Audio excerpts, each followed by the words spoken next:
हमारी बहुत सारी ऐसी आदतें होती हैं जो कि हमारी पर्सनैलिटी पे और हमारे मूड पर ना बहुत ही बुरा और नेगेटिव इम्पैक्ट डालती हैं और इसका हमें बिल्कुल भी पता नहीं होता।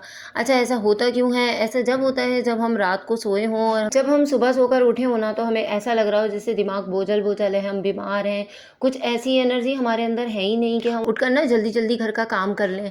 तो आज के ब्लॉग में हम इसी पे बात करेंगे। अस्सलाम वालेकुम, कैसे हैं आप सब लोग? मैं हूँ किशर पीरज़ादा, आप देख रहे हैं किशर पीरज़ादा ब्लॉग।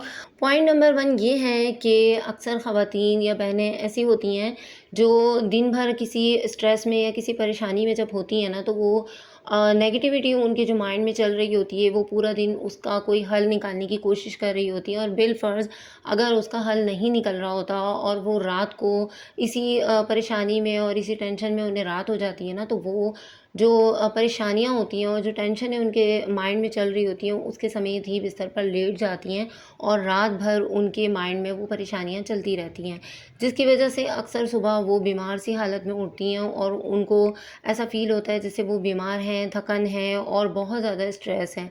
तो कोशिश ये किया करें कि दिन में ही अपने आपके जो भी मसाइल हैं उसका हल कोशिश किया करें कि दिन के दिन ही निकल आए, और अगर वो नहीं निकल सकता किसी वजह से तो उसको आप अगले दिन के लिए छोड़ दें, क्योंकि कुछ मसाइल ऐसे होते हैं हमारी ज़िंदगी के जो कुछ टाइम लेते हैं और वो अपने टाइम पर ही ख़त्म होते हैं। तो इतना ज़्यादा स्ट्रेस ना लें कि आपकी ज़हनी और जिस्मानी हालत उससे ख़राब हो जाए और आप उससे बीमार पड़ जाएँ। तो रात को जब आप सोएँ तो ये सोच के सोएँ कि मैं कल इस मसले को देखूँगी, और फिर आप देखिएगा कि जब आप नींद से उठेंगी तो आप काफ़ी फ्रेश होंगी और रिलैक्स होकर घर का काम करेंगी। आपने कभी भी खाली पेट घर का काम स्टार्ट नहीं करना है, आपने हमेशा नाश्ता करके घर का काम स्टार्ट करना है, क्योंकि जो हमारी बहुत सारी एनर्जी होती है ना, वो सुबह के नाश्ते में होती है और हमें इस चीज़ का बिल्कुल भी पता नहीं होता। हम यही सोच रहे होते हैं कि घर का काम सारा कर लेंगे और उसके बाद फिर हम नाश्ता करेंगे। तो हमारी जो गलती होती है पहली, वो यही होती है कि हम सबको दे रहे होते हैं नाश्ता और ख़ुद जो है ना बड़े मज़े से घर का काम कर रहे होते हैं। फिर एंड में बैठ के जब हम नाश्ता करते हैं ना, तो उस वक़्त तक हमारा मूड भी ख़राब हो चुका होता है और हमें काफ़ी हद तक वीकनेस हो जाती है। तो अपने आप को फर्स्ट प्रायोरिटी दें, अपने आप को थोड़ी-सी इतनी अहमियत तो ज़रूर दें कि लोगों को भी पता चले कि आप भी इंसान हैं। काम करने वाला सिर्फ़ एक काम करने वाला ही नहीं होता, वो भी इंसान होता है, और जब तक आप ख़ुद को अहमियत नहीं देते ना, लोग आपको अहमियत बिल्कुल भी नहीं देते।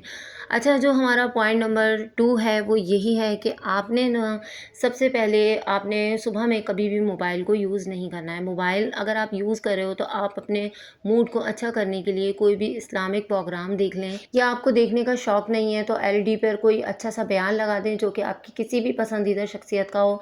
तो इससे क्या होगा, आपका मूड भी अच्छा होगा और आपको एकदम से एनर्जी अपनी अप सी नज़र आएगी। तो इस चीज़ को आप लोगों ने ज़रूर ध्यान देना है, क्योंकि हम क्या कर रहे होते हैं, जब हमारी पसंद की कोई चीज़ लगी हुई होती है ना एलईडी पर या मोबाइल पर, तो आपने इस चीज़ को कभी नोटिस किया है या नहीं किया, लेकिन मेरे साथ अक्सर ऐसा होता है कि मेरा मूड ना एकदम से अच्छा हो जाता है। और अगर आप भी मेरी तरह से ना अगर व्लॉग देखने की शौकीन हैं, आप चाहती हैं कि आपकी जो पर्सनैलिटी है वो इम्प्रूव हो, उसमें थोड़ी-सी डेवलपमेंट आए, तो आप ना किसी अच्छे बंदे का या किसी अच्छी बहन का कोई अच्छा व्लॉग देख लिया करें, जिसे देखकर आपको लगे कि आपका कॉन्फिडेंस एकदम बूस्ट हो गया है और उसमें कुछ बेटरमेंट आए, कुछ इम्प्रूवमेंट आए, और आपको ऐसा फ़ील हो देखने के बाद कि बस आपके अंदर बहुत एकदम से एनर्जी आ गई है और अब आप जो है ना सब कुछ फ़तह कर लेंगी। कभी-कभार ऐसा होता है ना कि हम कुछ अच्छा देख लेते हैं या सुन लेते हैं या फिर किसी अच्छे माहौल में बैठते हैं, तो हम एकदम से बहुत पॉज़िटिव होके सोचना शुरू कर देते हैं और सोचते हैं कि आज ही सब कुछ सही कर लेंगे।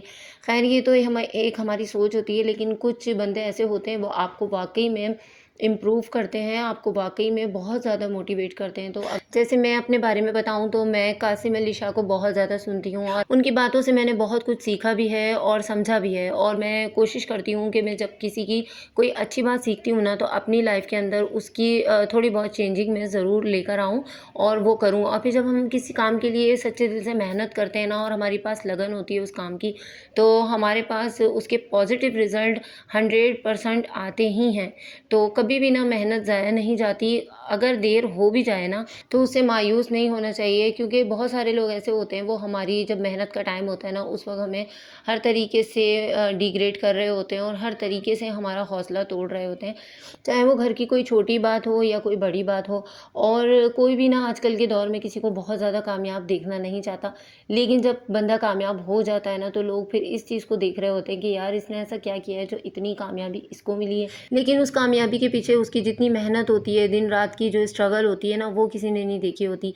तो जब भी कोई काम करें, ज़्यादातर कोशिश ये करें कि ज़्यादा लोगों को पता ना हो, बस उन बंदों को बताया करें जो आपके साथ मुखलिस हों, आपकी खुशी में खुश होने वाले हों। वैसे तो बज़ाहिर देखने में बहुत ज़्यादा लोग ऐसे होते हैं जो कि लगता है हमें कि यार ये हमारे साथ खुश हैं, लेकिन उनके अंदर क्या है, उनकी आँखों में क्या होता है, हमें नहीं पता होता, और यहीं से हमारे घरों की जो परेशानियाँ होती हैं ना, वो शुरू होती हैं। तो इस चीज़ की पहचान करें कि कौन आपके साथ वाक़ई में मुखलिस है और कौन आपके साथ सिर्फ़ ड्रामेबाज़ी कर रहा है।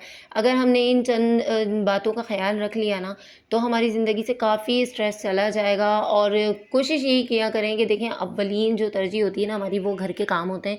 तो जो घर के काम होते हैं ना, वो जितना हँसी-खुशी हम कर लेंगे, जितना अच्छे मूड में कर लेंगे, हमारी एनर्जी इतनी ही ज़्यादा डेवलप होगी। और अभी मैं बच्चों के लिए बना रही हूँ पकोड़े। आज मेरे बेटे ने फ़रमाइश की थी कि मम्मा पकोड़े बना दें, तो फिर मैंने ये सारी चीज़ें कट करके रखी थी, घर का काम वगैरह मैंने कर लिया था, और साथ-साथ में मैंने सारा सामान कट करके रख लिया था। क्योंकि जब हम खाना बना रहे होते हैं ना, तो सारे मसाले वगैरह, सब्ज़ी और किचन की काफ़ी सारी चीज़ें निकली हुई होती हैं। उसी दौरान में अगर ये सारे काम छोटे-छोटे हो जाए ना, तो हमारा टाइम काफ़ी बच जाता है। तो मैंने भी इसी तरह से किया, सब कुछ इसका भी मैं थोड़ा-थोड़ा सा साथ-साथ में करती रही। सालन भी बन गया, और शाम के लिए मैंने ये भी रेडी करके फिर फ्रिज में मैरिनेट करके रख दिया था कि बच्चे शाम में जब ट्यूशन जाएँगे तो उससे पहले मैं उनको बना कर दे दूँगी। और इतने अच्छे लगते हैं ना ये पकोड़े, कभी-कभार बना लेने चाहिए। मुझे बहुत पसंद है पकोड़े, और बच्चों को भी बहुत पसंद है। तो शाम में कभी शाम की चाय के साथ हम इस तरह से चीज़ें वगैरह बना लेते हैं। तो मुझे बिल्कुल भी बाज़ार की चीज़ों की ना बच्चों को आदत नहीं डाली हुई। तो कभी-कभार ही मैं उनको कोई बाज़ार की चीज़ मँगा कर देती हूँ, वरना मैं घर में ही उनको कोशिश करती हूँ इस तरह की चीज़ें छोटी-मोटी बना कर दे दूँ। और ये हेल्दी भी होती हैं और हमारे हाथ से बनी हुई होती हैं। तो इससे भी हम काफ़ी हद तक सैटिस्फाई होते हैं कि बच्चों के पेट में कुछ अच्छी और हेल्दी चीज़ें गई हैं। तो ये वाले काम जो होते हैं ना, ये टाइम माँगते हैं, लेकिन अगर हम सुबह-सुबह घर के कामों के साथ इसको भी थोड़ा-थोड़ा करते रहें, तो शाम के लिए भी हम सुबह में ही कुछ ना कुछ करके अपना रख लेते हैं, और हमारे से टाइम काफ़ी हद तक बच जाता है।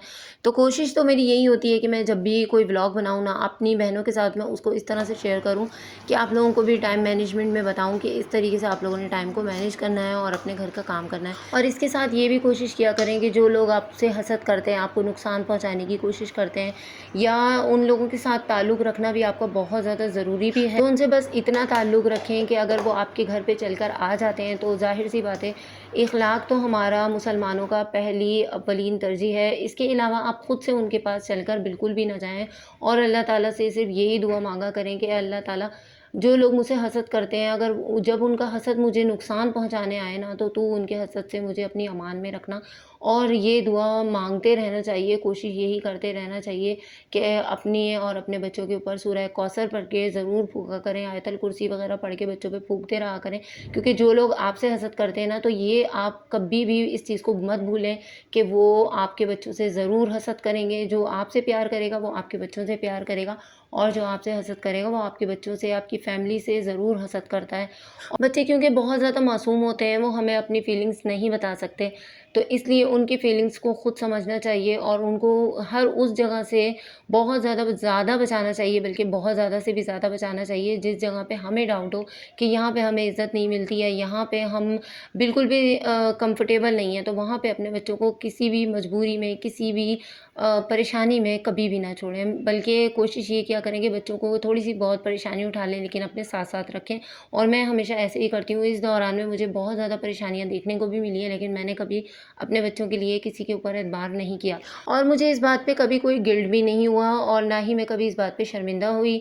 बल्कि मैं इस चीज़ पे सैटिस्फाई रहती हूँ कि मैं पूरी कोशिश करती हूँ कि बच्चे मेरी नज़रों के सामने रहें। ये हमारा टॉपिक नहीं था, लेकिन बस बच्चों की बात आती है तो मैं थोड़ी-सी इमोशनल हो जाती हूँ, और मेरे ख़्याल में सब माँओं को ये बात पता होना चाहिए। तो आज का जो मैसेज है, वो मेरा बतौर ख़ास उन माँओं के लिए है जो कि अपने बच्चों को किसी भी परेशानी या किसी भी मजबूरी के तहत आस-पास या आस-पड़ोस में, या फिर किसी भी फैमिली मेंबर्स के पास छोड़कर चली जाती हैं। तो जब तक अच्छे तरीके से सैटिस्फाई ना हो जाएँ, ये गलती मत किया करें। उम्मीद है कि आज का व्लॉग आप लोगों को पसंद आएगा, और पसंद आए तो प्लीज़ लाइक कर दीजिएगा, सब्सक्राइब करके मेरी हौसला अफ़ज़ाई करें, क्योंकि आपकी सपोर्ट की मुझे बहुत ज़्यादा ज़रूरत है। अगले व्लॉग तक के लिए अल्लाह हाफ़िज़।